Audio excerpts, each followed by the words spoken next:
श्री कृष्ण गोविंद हरे मुरारी, हे नाथ नारायण वासुदेव।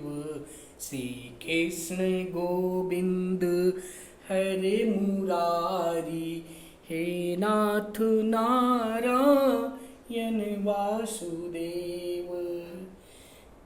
नमस्कार प्यारे बच्चों, आप लोगों का बहुत बहुत स्वागत और अभिनंदन है आपकी अपनी हिंदी क्लास में।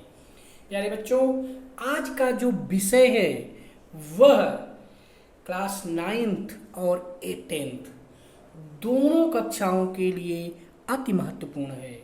यानी यह पत्र लेखन कक्षा 9 में जहां सीबीएसई बोर्ड के द्वारा 5 अंकों के लिए निर्धारित है, तो वहीं यह पत्र लेखन क्लास 10th में भी 5 अंकों का ही निर्धारित है।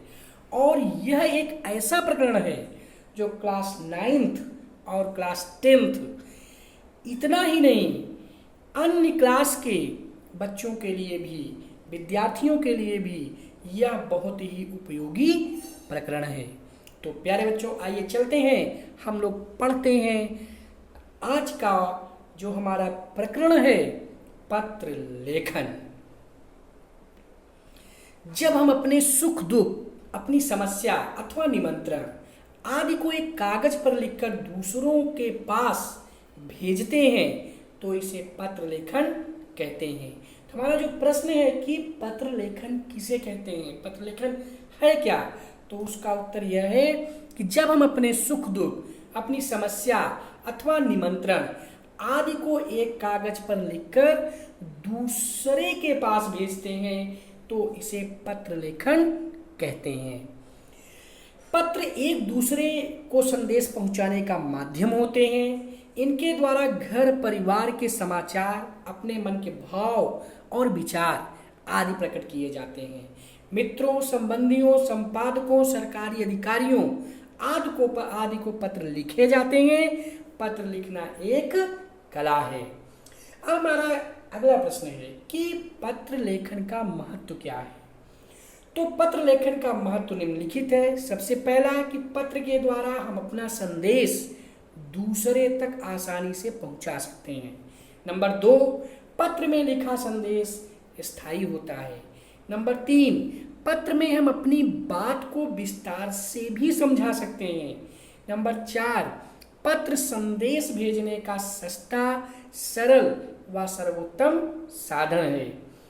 एक अच्छे पत्र की क्या विशेषताएं होती हैं? एक अच्छे पत्र की निम्नलिखित विशेषताएं होती हैं। नंबर 1, किस भाषा उसकी सरल शैली में होनी चाहिए। विचारों की स्पष्टता आवश्यक है।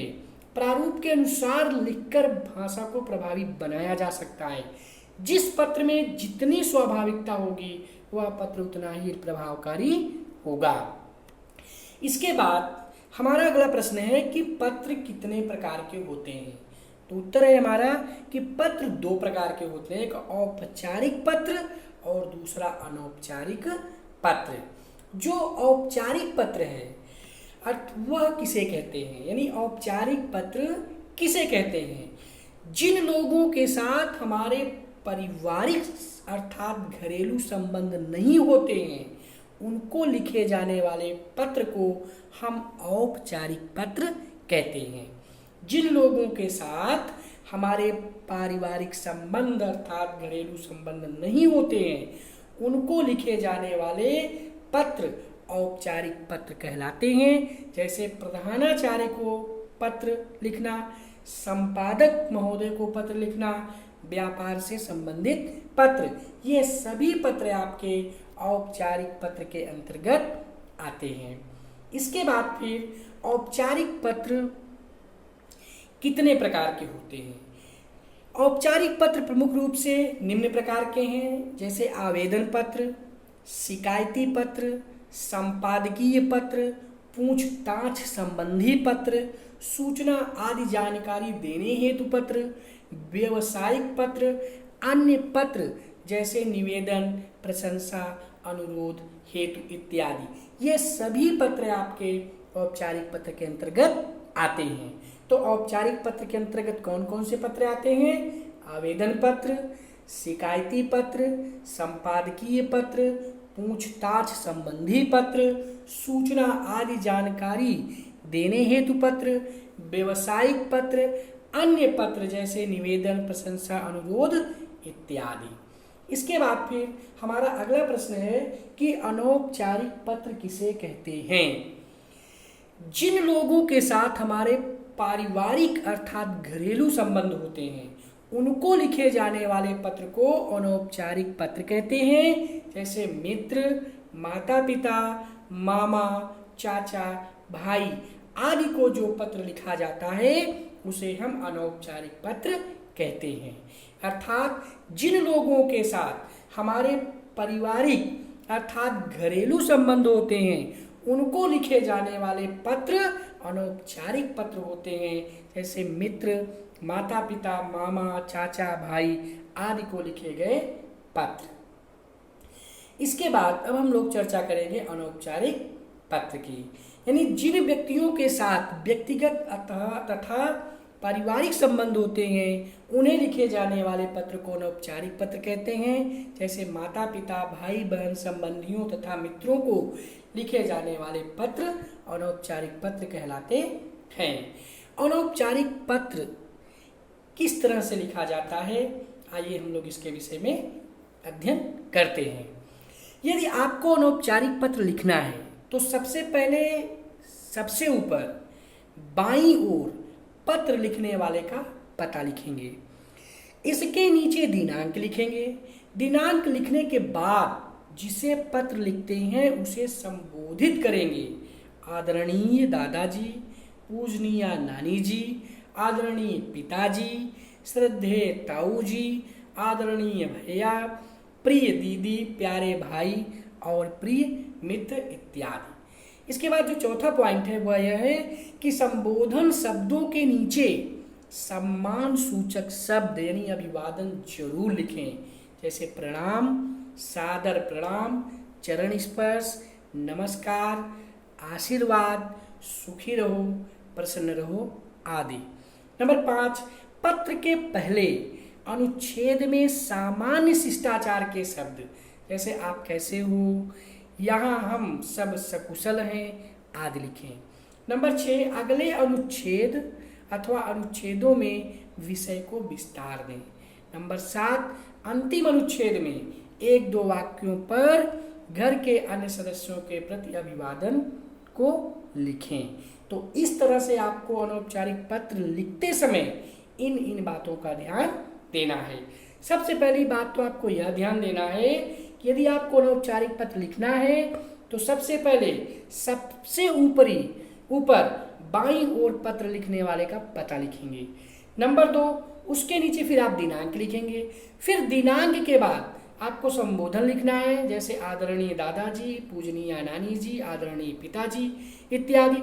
इसके बाद संबोधन के शब्दों के नीचे सम्मान सूचक शब्दों को आपको लिखना है। जैसे प्रणाम, सादर प्रणाम, चरण स्पर्श, नमस्कार इत्यादि। इसके बाद फिर पत्र के पहले अनुच्छेद में आप सामान्य शिष्टाचार के शब्दों का प्रयोग करेंगे। जैसे आप कैसे हैं, यहाँ हम सब सकुशल हैं आदि लिखेंगे। उसके बाद फिर अगले अनुच्छेद में आप विषय को विस्तार देंगे। फिर अंतिम अनुच्छेद में आप घर 1-2 वाक्यों में घर के अन्य सदस्यों के प्रति अपने अभिवादन को भी लिखेंगे। तो मैं अनौपचारिक पत्र लिखते समय इन बातों का ध्यान देना जरूरी है। इसके बाद फिर संबंध, संबोधन, अभिवादन और निवेदन मतलब किस तरह, जैसे माता पिता, गुरु, बड़ा भाई, ससुर आदि, इन संबंधों के लिए हम संबोधन में मान्यवर, आदरणीय, माननीय, पूजनीय, आदरणीय, पूजनीय इसका प्रयोग करेंगे। अभिवादन में इनके लिए हम नमस्कार, प्रणाम, चरण स्पर्श का प्रयोग करेंगे। और निवेदन करते में हम आपका स्नेह पात्र, आपका कृपाकांक्षी, आपका आज्ञाकारी। इसी तरह से अगर हमें पत्र लिखना हुआ अपने छोटे भाई को, पुत्र को, भतीजा को, भांजा को, बहन को, तो उनके लिए हम चिरंजीव और प्रियवर संबोधन का प्रयोग करेंगे। शुभाशीष और प्रसन्न रहो अभिवादन का प्रयोग करेंगे। तुम्हारा हितैषी, शुभाकांक्षी, शुभ चिंतक यह हम निवेदन में प्रयोग करेंगे।